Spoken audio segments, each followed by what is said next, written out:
Okay, gang, we're rolling. All right. Granddaddy, why don't you tell me about your first memories of Irene when you were a child? Oh, she's been a mother to me all my life, ever since I can remember. How She's so? Well, she's always there for me.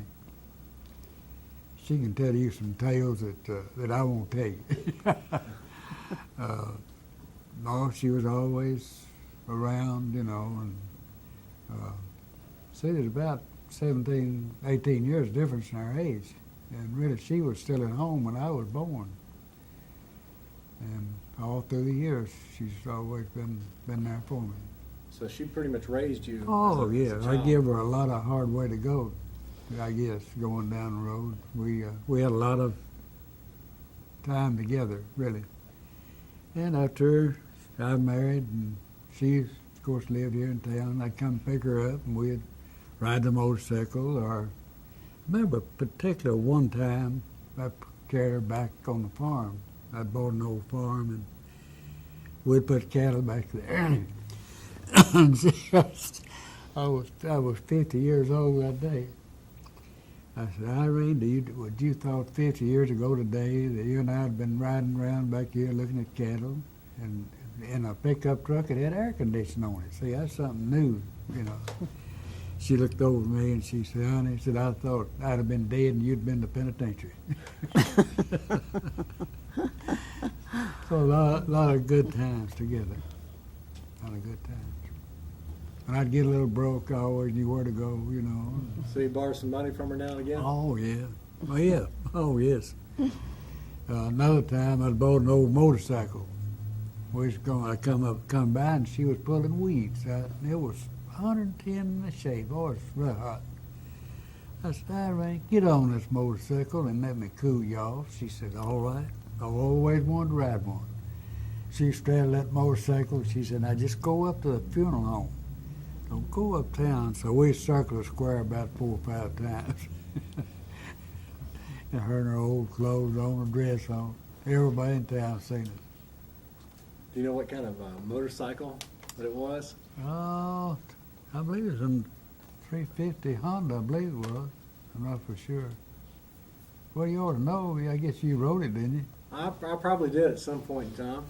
I know you was always on the four-wheeler. Don't you remember? Broke your arm. And no, Arlene has always been there for me in every way. What's your funniest memory as a kid and like on the farm with Irene? Anything you remember? Well, I remember when I liked apples. And she was making apple pie, and I was eating apples faster than she could peel them. And she sat down, and she set me over there, and she peeled a great big batch of them. She said, now I want you to eat every one of these things. I said, oh. I called her Sissy back then. I said, oh, Sissy, you know it's going to make me sick. What'd she call you? Little brother. Little brother. And do they still call you that? Still do. Oh, yeah.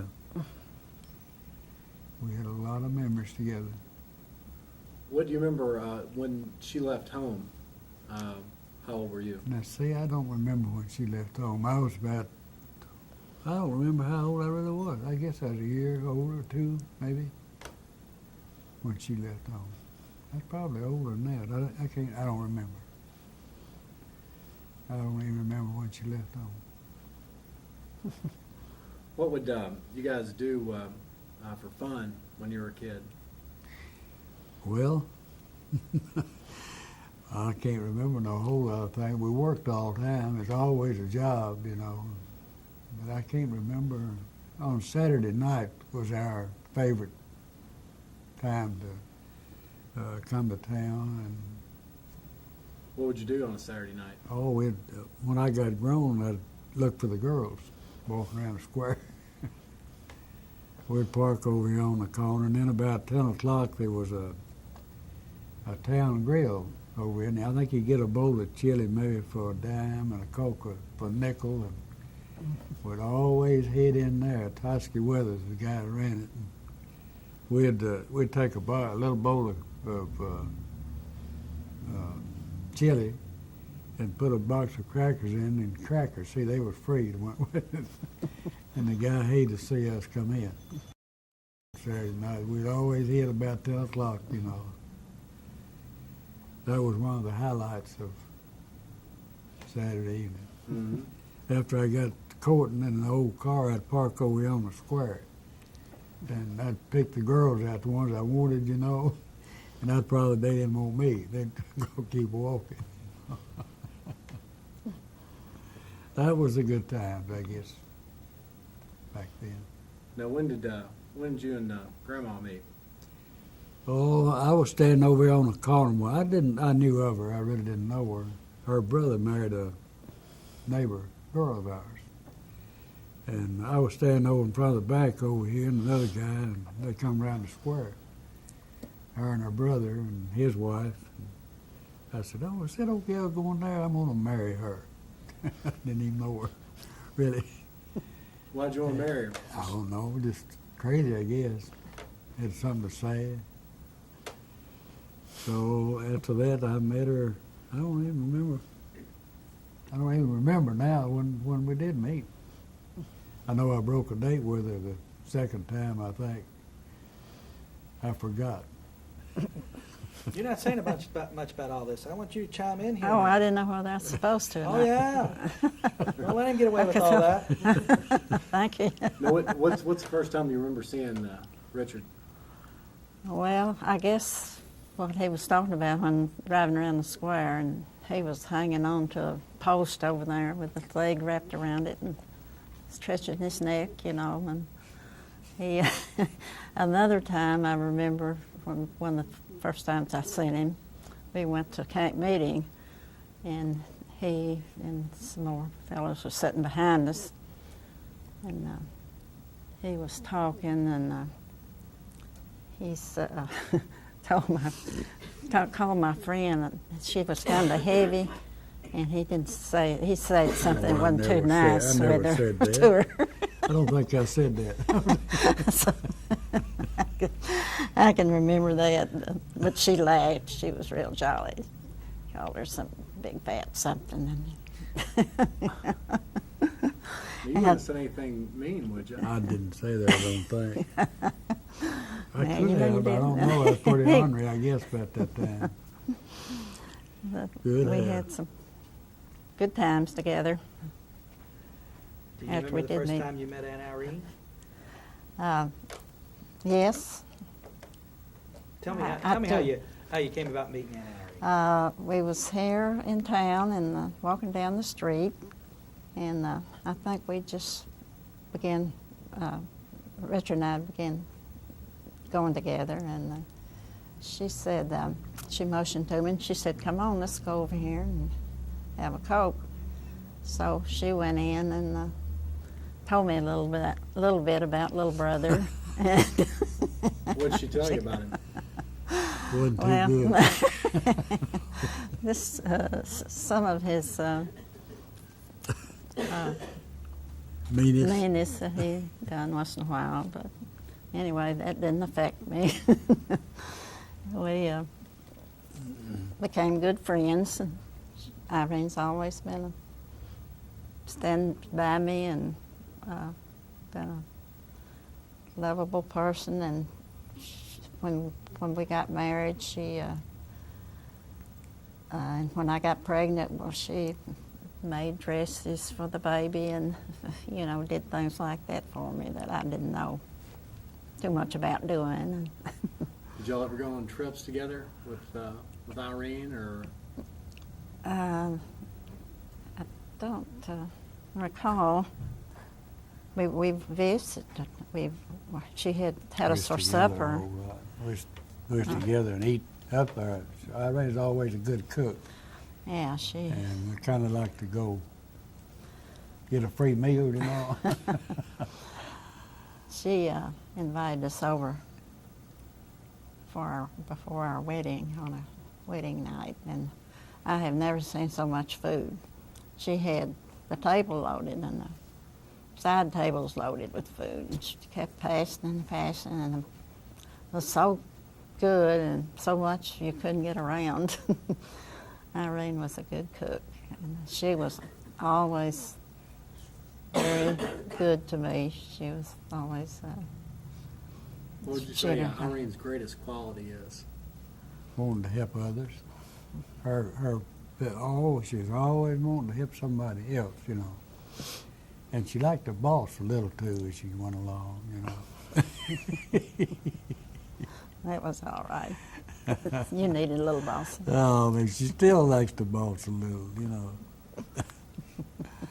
Oh, man, she's something else, so I guess I used to really give her a hard way to go when I was running around. What would you say the meanest thing you ever did to her? Oh, I never was mean to her. I was always good to her. I'm sure you've got one story of something you may have done Kids, to her. maybe? Oh, I used to pull things on her, but she had a temper. She had What's a temper. the maddest you ever saw her? Well, you know, I can't remember her ever really getting mad at me. Enough to, well, she'd whack that head every once in a while, you know, if you didn't act right. But, and that's when I was a kid. I remember, you know, I guess I was kind of bullheaded too, you know. She straightened me out. I can't remember if Arlene ever really getting angry with me. Can't remember. Now, Arlene has. I had to. Straight. Oh, man. Let me No. ask a question here. A lot of us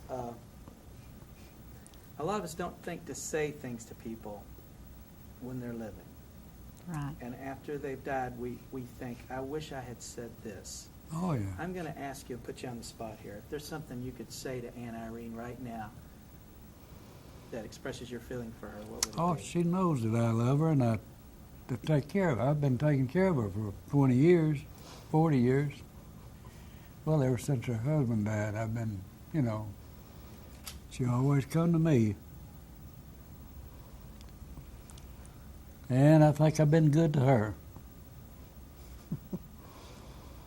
Carl, what would you say to Aunt Irene?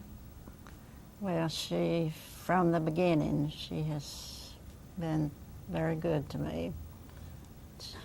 She stood by me through thick and thin.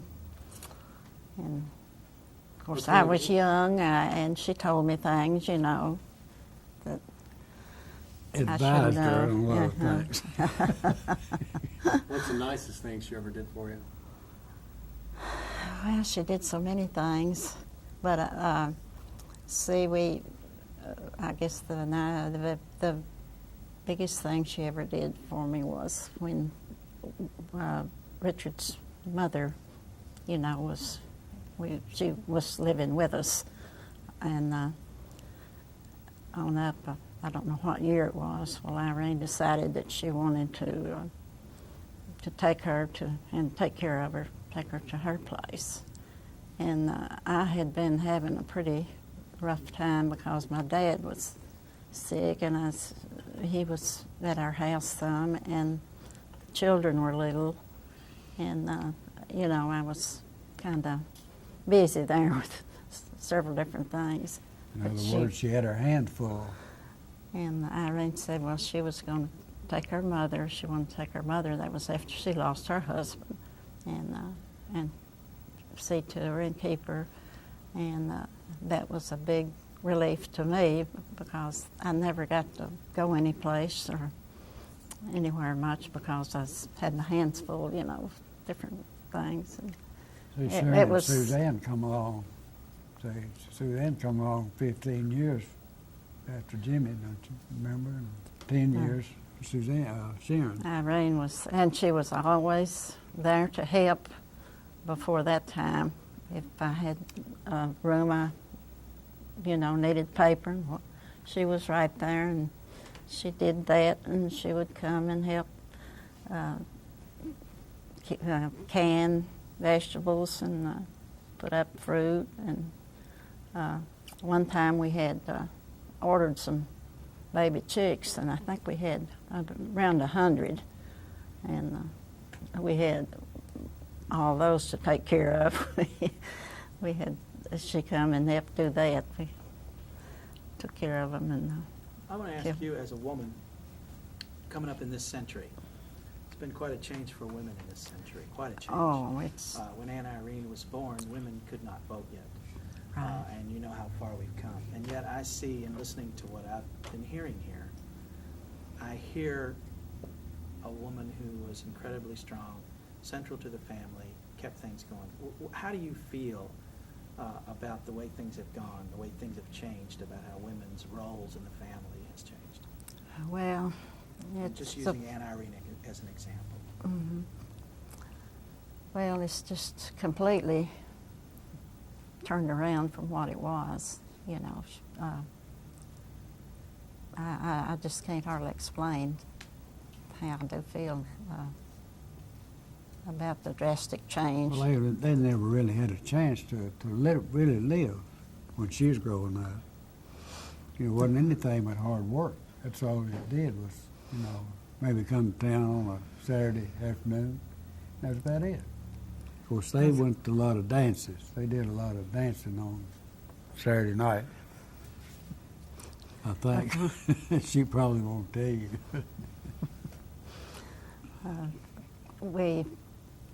We've had some good times together. Usually we would have on weekends, we'd get together, you know, and have picnics and whatever. at different ones' homes, you know, and Go to Dunbar Cave or somewhere like that. I was going places, you know. If you went over Clark for the Dunbar Cave or Do you think women have to work as hard now as they used to? no. What would be a typical day when you first got married? Well, when I first got married, I'd get up, say 5:30, cook breakfast. Never missed cooking breakfast while he was milking, and then when I got through with all of that, well, he had a separator. Let's see, what would you call them? Where you put the milk in. a separator. Separate the cream from the milk. And I had to have all those to wash, you know. That was a big job. But she had it worse when she lived at home. She packed water about a mile out from under her bluff. And I don't know how in the world she ever smelled as good as she did and taking a bath once a week. I could never. Let's see, where'd I get Have a to? little laughing. Oh, man. Well, we did it at home. You remember down where Irene and them had to carry water out from under the bluff down there. There's a big spring. It's still there. It's still there. Anyway, my day was filled. I cooked 3 meals a day. By the time I'd get through with washing up and from the breakfast, well, it was time to go out and pick beans, or if I hadn't done it the night before, and vegetables for the lunch that day. Well, I stayed busy getting ready to have that by 11:30 or 12. And, you know, it was just. What was the thing that you hated to do the most? Wash all them dirty dishes after I had a big meal. I guess I didn't have a dishwasher that, you know, didn't have very many conveniences then. And I We just didn't have a bathroom when we married. Didn't have, I think Jimmy was, after we got a bathroom, I remember one time Irene was out there and I traded cars. And she said, "Little brother, why don't you put a bathroom in this house?" Of course, they done moved to town, you know. And I said, "Well, I'll tell you, it's like this." I said, when I go to town, everybody sees me, and when I use the bathroom, I hide out here, you know. Yeah, she was back on to there. Irene, she's always there to help, whatever I had to do. She'd come out. Anybody. She was always ready to. She and her sisters would come and help shell the beans, you know, the vegetables we had in the garden, and corn, and you know, all the good stuff we had to eat. Had to be fixed. Well, everything you had, you raised it. You grew it out on the farm. You know. Irene was always there. All right. Take a deep breath after all this. Smell like onions. Well, go ahead and tell me the first time that you met Aunt Irene. Like when your dad and I were dating, we went to her house, and of course all of her sisters and the whole gang was there. And one of the first times while I was still dating him, I was in beauty school, and she had me. She wanted me to give her a perm. Of course, when you're in hairdressing, everybody wants to get all the free services they can. So I went with. I took the bus over here and gave her a perm, and then she called her neighbor in because she thought I was so good or I was so cheap, I was free.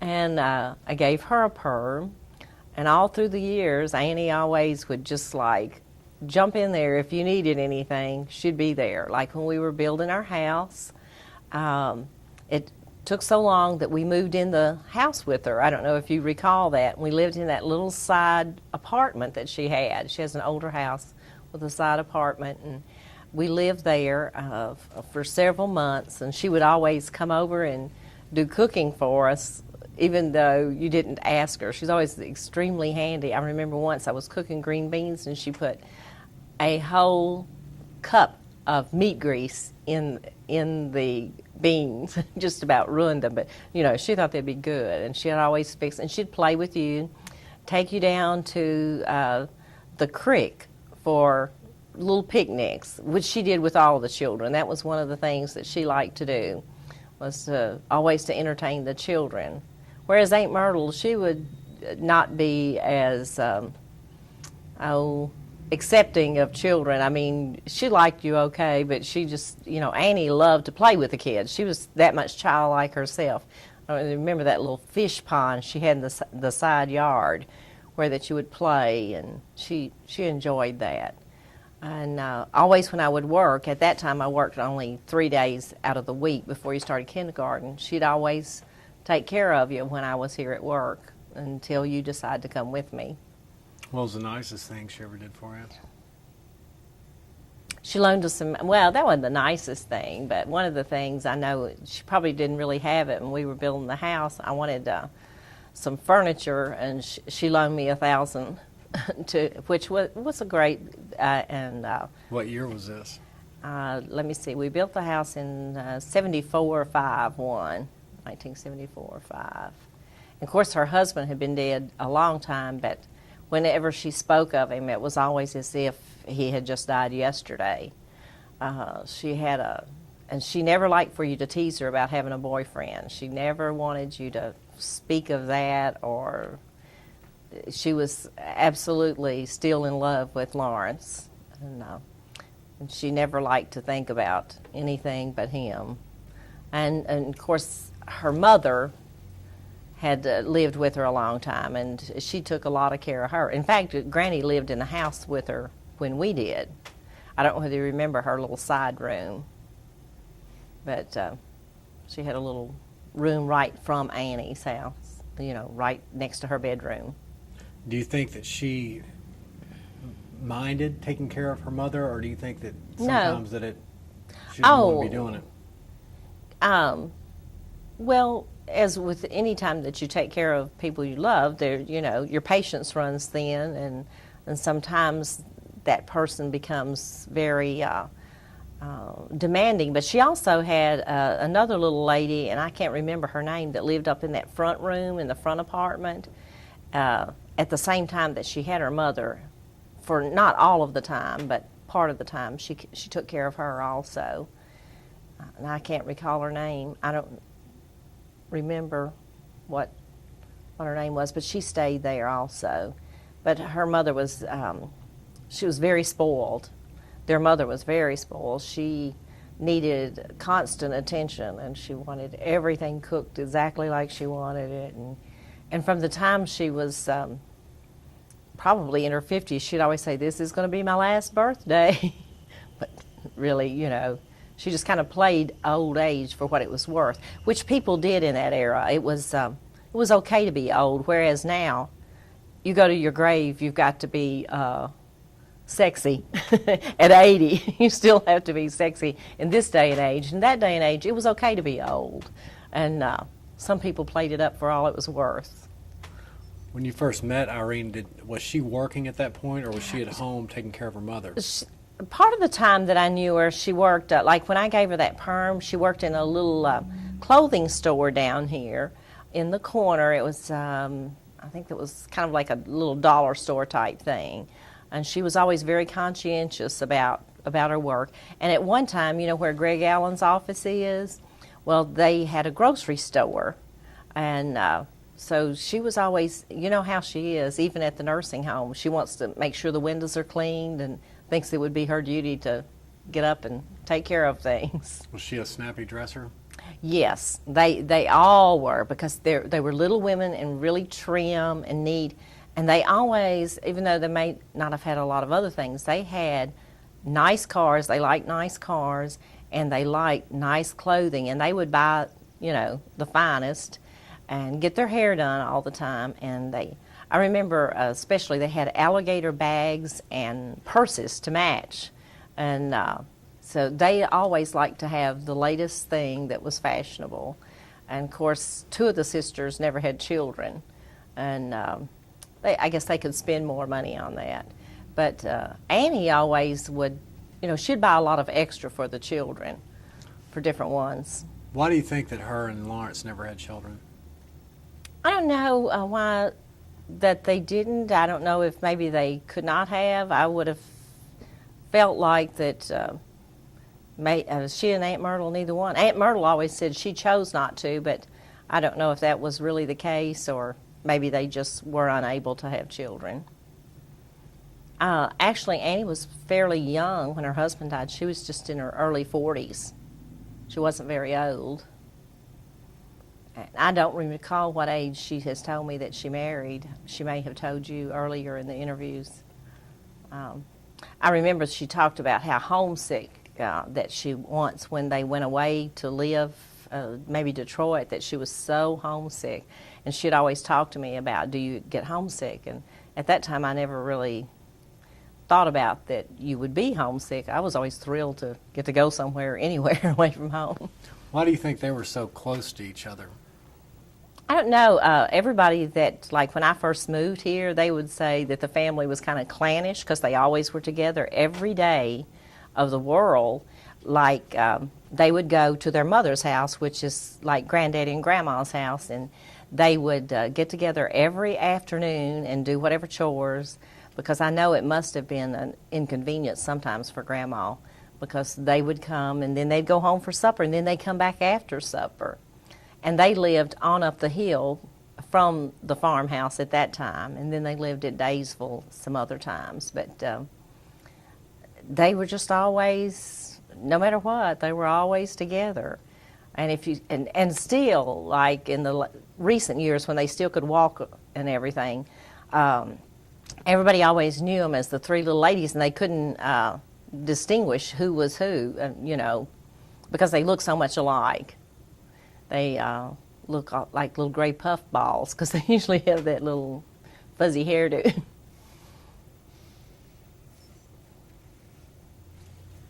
Going like gangbusters.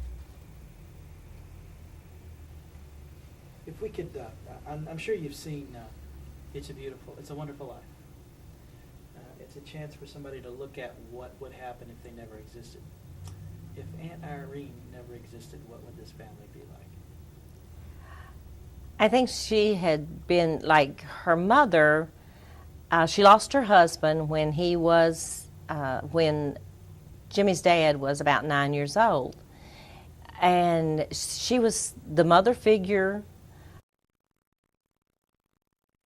strong one in the family. And her younger sister was married, and she had her own family to see to, but Aunt Irene was always the one who would make sure that everything came off okay and that everybody was, taken care of. So actually, she was more like Richard's mother because of her age difference, and because of Granny's personality, from a younger age, she just let everyone take those responsibilities. And Aunt Irene was a personality type who is a take charge type personality. We used to always tease and say she was kind of like the doctor because she loves to doctor you, or even when she goes to the doctor, to tell him how to do. Like we were talking about coming up on the way here, that Dr. Bell, how much we missed him because, he was like a family practitioner, and how he always had time to listen to you, and he knew you as a family unit, the whole family, the whole scenario of how your lives ran. And sometimes just a word of patience was enough to make them feel better, rather than actually medicine. Was she a religious woman? Yes, read her Bible all the time, still does. I bet she's read it through, I couldn't tell you how many times. What does her Bible look like? Tattered. It's just, she's used it a lot. And she always liked to read her Bible. I don't remember when we were in the apartment. She read her Bible a lot during the day, during the day. Always hard workers. They would just put up everything clean. They were the cleanest people. They just spit shined everything all the time. I know at the first of our marriage, when we lived over in the house where Francis Henderson lives, they came and everybody in the whole family pitched in, painted the place, mopped, waxed the floors, just did everything they could to get us set up, because we had lived in Nashville briefly, and we came back here for your dad to go to work at a factory. And the whole family was always there, but she was always the leader of the pack, and she liked to direct things, and she still is bossy till this day. That's just, she's a take charge type personality. What do you think, if you could write her epitaph, what do you think would be on her tombstone? She tried to help others, always. That is her main thing. She just, she wanted to do for others. And she used to always tell me she wanted to die working. And I told her she had a good shot at it, because she was always taking the hoe. And I can remember her standing out in the afternoon when moles were in the yard. You probably remember that. And she would sit and wait for them, because they have feeding times.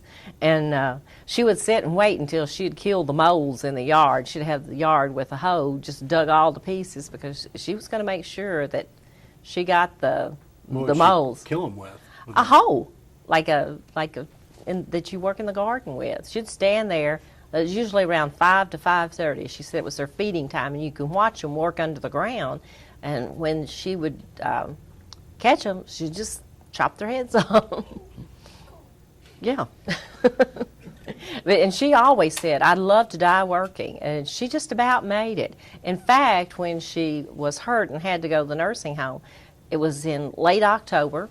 She was out working, trying to get her flowers covered up, and so that they'd come back up the next spring. She's always has eternal hope, because she's 97 now, and she's been in the nursing home. It was a year in October. So she was quite old when she was still out in the yard. We used to always laugh. You'd go by and she'd have her butt turned to the heavens out there picking weeds. She couldn't stand for a weed to get anywhere near. She kept her yard immaculate. Do you think, this is going to sound like a really stupid question to you, but I'm going to ask it anyway. Do you think that she will go to heaven? Oh, yes. There's no doubt in my mind. And if she can be directing things up there, she will. Do you think she's, I got an impression from the interview that when we talked to her that she's not a bit afraid to die. What do you think? Oh, no. I think she, in times, is ready. I know, she hadn't been in the nursing home too long, but she was, she had pneumonia, and so Richard called us, and he says, "I don't think Irene's going to make it through the night." They didn't think she was. And she said she was ready to die. And I think at that particular time she was going to try to will herself out of here. But I know my mother and I went to visit her, and she had this really nice room at the hospital, and she was talking 100 miles an hour. They're all big talkers. And when we left there, my mother said, well, she may be going to die, but it's not going to be anytime soon. And she just pulled right out of that. I think at times she thinks she wants to die, but still, I think she still has a love for life. And but I know that she's aggravated because she can't work and do the things. It was very difficult for her to leave her home, which it is for most people. How do you feel about that process? I mean, all of us face eventually the day when we have to take our parents to a nursing home. And I'm wondering, how did she deal with that? How did you deal with that?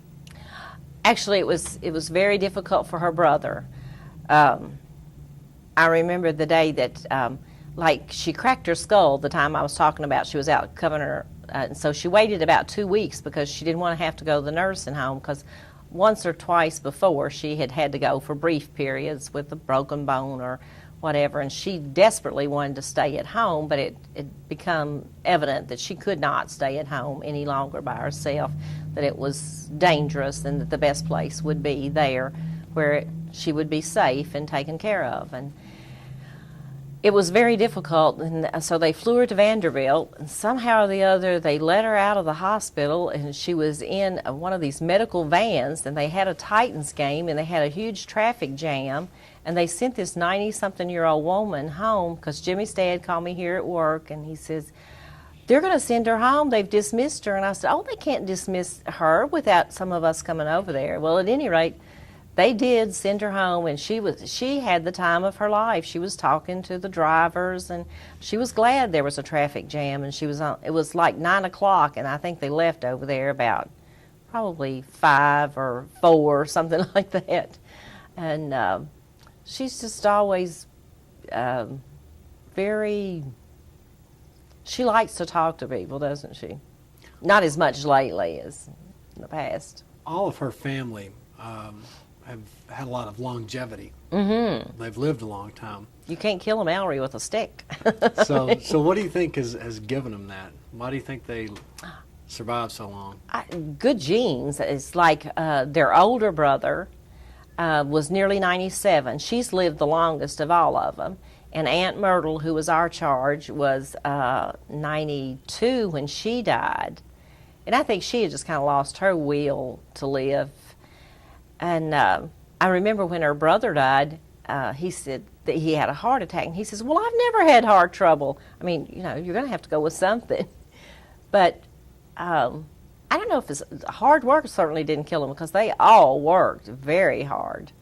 And of course, they didn't work outside the home. They didn't have the stresses that we do today. When I was listening to Grandma talk about her day, you had a lot of hard work, but not near the stress of today's woman, when you've got to try to work outside the home. You've got to suit everybody there. You need to keep things up at home. And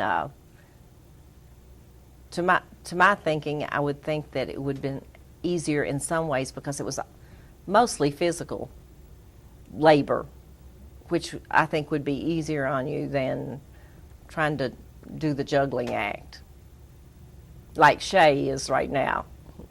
She's disappointed in how things are going at her job, and so it's just an extra stress.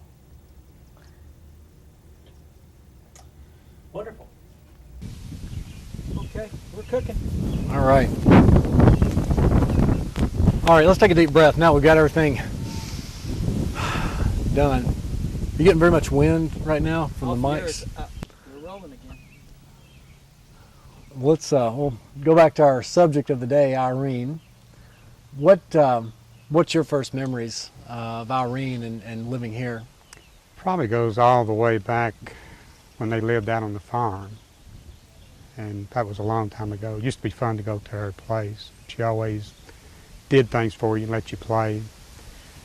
She would always fix you peanut butter and graham crackers or vanilla wafers and bananas, which I enjoyed. The next memory, they moved to town where she did live, and The next memory was they operated a grocery store there in Elkton. And I wasn't very old at the time, but I thought that was neat. And my mother worked there for a while, and a few times on Saturday night, my dad would take me to the movie. So anything connected to the grocery store and to Aunt Irene was fun. Through the years, though, she's always helped you, no matter if you were 13 and had problems, or if you were in the 5th or 6th grade, and she would always give you clothes. She worked at the local, it was called a dollar store, but it wasn't the dollar store as we know now. She would buy clothes for you, and through the years she'd get you different things. From there, high school was the same thing. She'd help you out all she could. She'd give you a little money occasionally. You never did ask her, but she'd give it to you. If you were in bad trouble, you could always go to her and ask her what to do to get out. From there, I went to college, and all the way through college, she helped me financial-wise and otherwise, and you could always count on her. You could go to her and almost tell her, ask her anything you wanted to, and she understood, and she'd tell you what she thought. From college, it was marriage, and before I got married, I went and talked to her and told her what I thought. She told me what she thought. She would always be very, I don't say blunt, but she would tell you the way that she thought it was, whether you liked it or not. She would always tell you. After I got married, she helped us. At the very beginning, she always would give advice, help, and do things. And then when we moved back over here, or in the process of moving back, we sold our house real fast in Hopkinsville, and we moved in with her in her apartment and lived there for a number of months, which really helped us out because we could keep an eye on the house here and see what was going on. Again, she would help you, never ask any questions. She would do things for you, never want anything in return. And that's continued to this day. She's always been there when you needed her. Very sweet lady, very wonderful person. Let's go back a little bit. What do you remember about her husband, Lawrence? I don't remember a lot about Uncle Lawrence. I wasn't very old when he died. Do you remember what year that was? I think he died probably in 51. I think 51 or 52, somewhere in there. So I was, I do remember him, but I don't remember a lot about him. I do remember a little story. I probably shouldn't tell it, but I will. I was with he and Uncle Zine, and they both had been drinking. So they both told me, they said, just don't say anything about it. And Uncle Lawrence especially, he said, don't mention nothing, just don't. And then Uncle Zine, he said, don't mention it, but if Aunt Myrtle asks you, don't lie to her, tell her the truth, but just don't mention it, nothing but say it. But as far as Uncle Lawrence, I don't remember a lot about him, no. Because I've heard you tell stories about the two of them, that they would occasionally go out and have a drink. They would have a a few suds, and they were completely different when they got drunk. Uncle Lawrence didn't want anybody to know it, and Uncle Zine, he wanted everybody to know it. When he was feeling good, he wanted everybody to know he was feeling good, but they were very different. Uncle Lawrence really didn't want Aunt Irene to find out he'd been drinking, because I would imagine she would probably hit up on his bald head occasionally. I don't know. I never saw that, but I imagine he caught, what when he got home for him.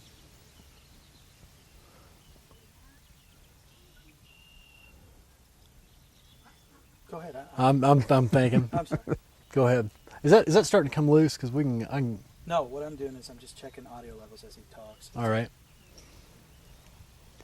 Through the years, Aunt Irene would always, she'd come out here, and very lively lady all the way through. I mean, it wasn't anything she wouldn't tackle. She'd come out and she'd help you fix up your room, or she'd help Mother do things, redo things. And always drove up until, the last few years. She drove forever, though. She really, I can always remember her driving. And she'd blow the sud out at an occasion, she would. Do you remember the cars that she had? She and Uncle Lawrence had a 50 Chevrolet. And then I think from there, she got the one car she probably had all of her life was a 61 Chevrolet. And if I best I remember, she got it almost brand new. She bought it secondhand, but it was brand new at the time. And she kept that car, I think, all the way through. I don't remember any other car her having, but she had it through the years. What about her and her sisters, like all living together in the same area? They would most every day be in contact with each other. I would say there was never a day that passed that they didn't at least talk on the phone. And most of the time they would go down to each other's house one way or the other. Of course, all three of them lived together almost in the same block there, so that made a difference. And they were together most of the time. What's the funniest thing you can remember about Aunt Irene, like a story, maybe that something that happened to her? Or... I can't remember anything really, but she was very serious. She didn't carry on a lot. Daddy would try to, after Uncle Lawrence died, Daddy would tease her about, having a boyfriend, and she never, it would really make her mad. She would not hear of it. I think maybe a couple of times he mentioned somebody out of this being, pick at her, but she never, I can't remember anything really funny that, that happened. What would you say the greatest thing that she ever did for you? It's more than one thing. Through the years, she, whenever I went to college, she'd give me money. She probably really did not have the money to give, not really. Mother and Daddy helped me all they could, and Uncle Zane did, and Aunt Irene did too. I'd been working a job and going to school, and I'd come home and visit, and every time I would leave, she'd give me some money, that. But she's done many things. Just the thought of her asking us to come and live with her, for a number of months and not charging us anything, and babysitting, and was very sweet of her, very sweet. What do you think about the way life has changed? You come from pretty much a farm family, and now you kind of done the city boy thing. Went in town, started a highfalutin insurance agency. That's kind of a generational difference. The last 40 and 50 years, it's seen many changes. To answer your question, hopefully it's been for the good. I personally miss the way that things were 40 years ago, the innocence, the ability not to lock your door. 45 or 50 years ago, Elkton on a Saturday afternoon would be full of people. It was the thing to do. They would have Saturday night, the people would be there and shop and get together and visit. As far as money, business, and everything, it has gotten better. There was a time that we did not have very much money. You always had plenty to eat and had a roof over your head, but the money was not plentiful, which this day and time it is to a certain extent. But hopefully things are better. How would your life be different if Irene had never been around?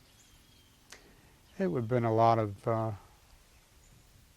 missed things, sad things, things that, if nothing else, telling you her experiences, telling you what she thought, and just having the love of somebody that they love you. No matter what you do, you could make a mistake, mess up, get in trouble, and she would forgive you and understood and go on. She mentioned Sunday and church as a big impact. We asked her what was the best, happiest years of her life, and she kept going back to that. Do you think that that's different now? For her or for people in general? People in general, I don't think are, and this is personal opinion, I don't think they are as close to God as she was, because all through her life I think she's been close to God.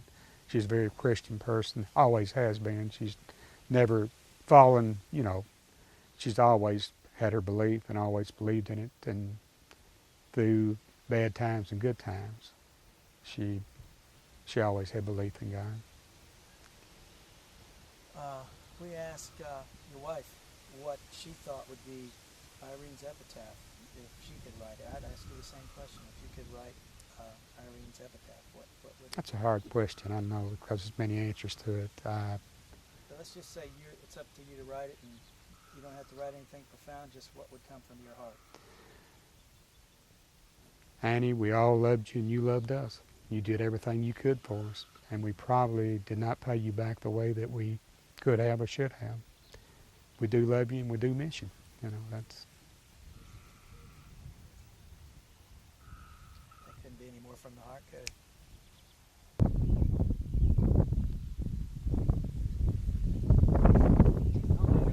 I saw him and Bob once.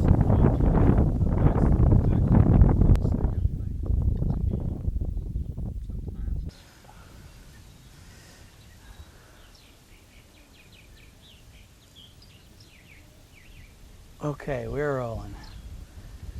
So, Jason, what's the deal with this family here? Is this a matriarch? I wouldn't say it's a matriarch. We're very simple country people who grew up in a real agricultural community, farmers. My grandfather was a cattle farmer. His parents and grandparents were also farmers. So where we grew up at, I guess a lot of people would consider simple, but as I've matured and gotten older, I realized what a gift I was given to have grown up in a place like this. What is your earliest memory of Aunt Irene? I remember going to her house and playing in her backyard. She used to have a swing back there, and she also used to have a goldfish pond. It was like a cement pond that was very small and had seashells around the edges of it, and she'd have goldfish. And I used to try to pull the goldfish out. And there used to be a house across the street from hers. It was an old mansion, basically. And we used to go. She'd tell me not to tell anybody we were going over there, and we'd go sneak around into it and see what relics we could find. And there was a creek beside her house, and we used to go play in the creek. And she'd fix a lunch, and we'd go hang out for the afternoon and catch crawdads and that kind of thing. She ever bust your butt? No, I can't ever remember her getting aggravated with me. I think I scared her a couple of times, supposedly at one point.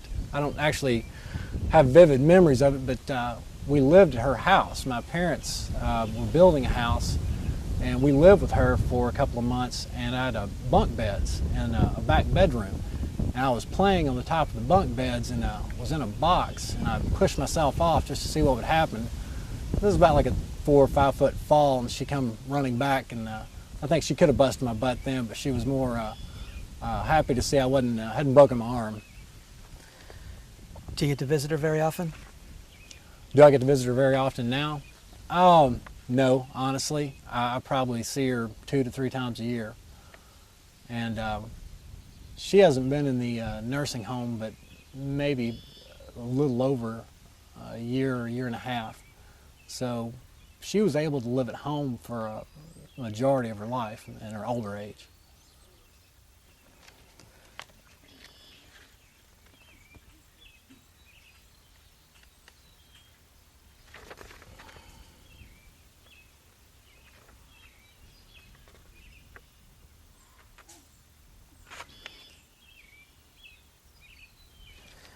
A lot of us, when we grow up, some people these days don't have anybody older to look up to or to kind of pass the old ways on. It seems like you've been blessed with more than just one strong elderly figure in your family. Tell me about what you value about the generations. I would say that the thing that I value about my family, our different generations, is I feel in general that each generation should try to proceed or advance further. I think that's what life is about, and I think that's what people in general are attempting to do. It's kind of like evolution, where that each generation goes a little bit farther. My grandfather has been a farmer, a cattle farmer his whole life, raised tobacco. My father grew up on that farm and environment, and he wanted something a little bit different, and didn't want to be a farmer. So he went to school. It wasn't a full 4-year college, but he went to a business college, and worked in factories, and ended up being an insurance agent. And I was the first person in my family to actually go to college and graduate, and probably one of the first to move off and live in what we consider a big city, Nashville, and go on to do other things outside of this place. But I still have a very strong feeling and attachment to Kentucky and this land and this area. Tell me a little bit about this. I hear this from people who live in small towns, and I never have understood it because I've always come from a big town. And I hear people from small towns putting down that small town like, oh, I need to get out of Elkin. Is there sort of a schizophrenia going on in a little town like this between getting away from the little town and understanding the value of it? I think that I know that I did that very thing when I was 15 or 16 years old, that I was getting the hell out of here and wasn't anything going to stop me. And I had dreams of driving a BMW and wearing a suit and being a big man, or what I considered to be a big man. And I think after I got out of college, I got a nice, healthy taste of reality, and realized that that wasn't all as important as I thought that it was.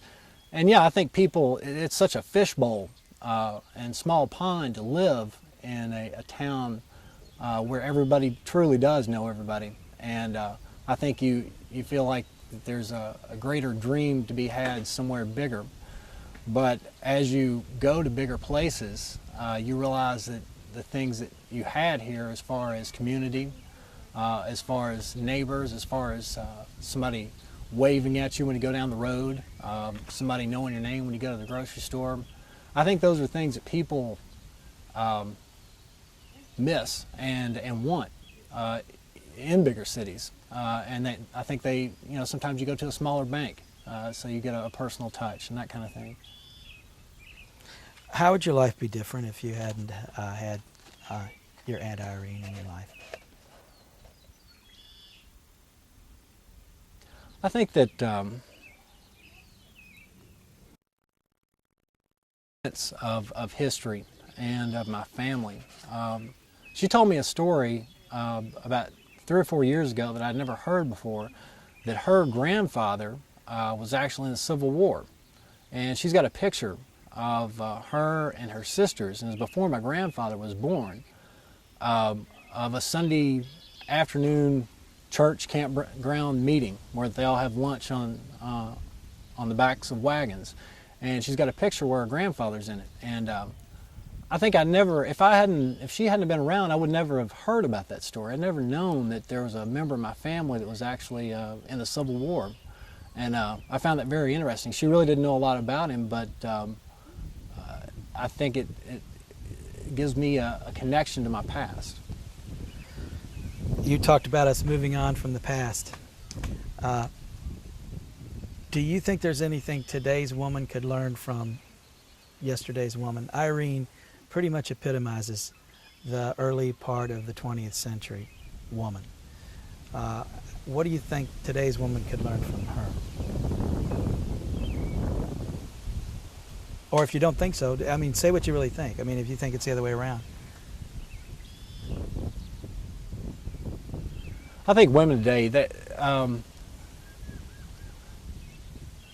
they do deserve more credit and should be able to advance further.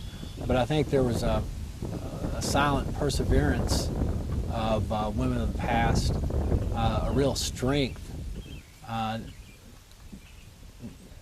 put up with things, and not maybe that they necessarily should have, but they were able to. And I don't know that women have to do should have to do that these days, but maybe it was simpler. Maybe it was simpler when women were. It's hard. I don't know. It's hard to find the words. I think it was just simpler for women in the roles that they played in the past than they are now, because things are a lot more complicated. I think with relationships with men and women these days than they were in the past.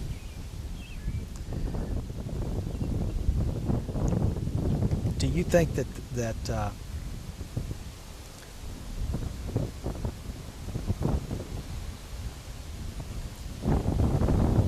don't know how to put it. I'm trying to think how to.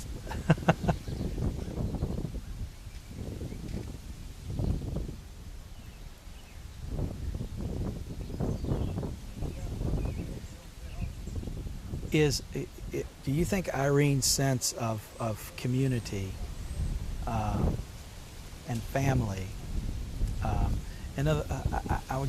say it's a bigger question. It's always seemed to me like families like this, which is sort of like my family, the women really run the household and really run the home and run all the social matters. Do you agree with that, or it seems like Irene, several people talked about her being the boss. Was she pretty much a central figure? I think she's very opinionated. I don't know that she necessarily called the shots in the family as far as decisions or things that should be done, but I think she was never afraid to voice her opinion, where that maybe women of her era weren't as strong as she was, or she was kind of ahead of her time as far as if she had strong feelings about something, she would definitely tell you about it. But a very simple woman in her ways that she would explain something to you, or her feelings about something. She was never overbearing, or were her words harsh, but they were very to the point. I've asked other people in this family about an epitaph for Irene. And you've asked the question several times now. What would you say? She lived her life for her family, and it sounds cliche-ish, but everything about her life was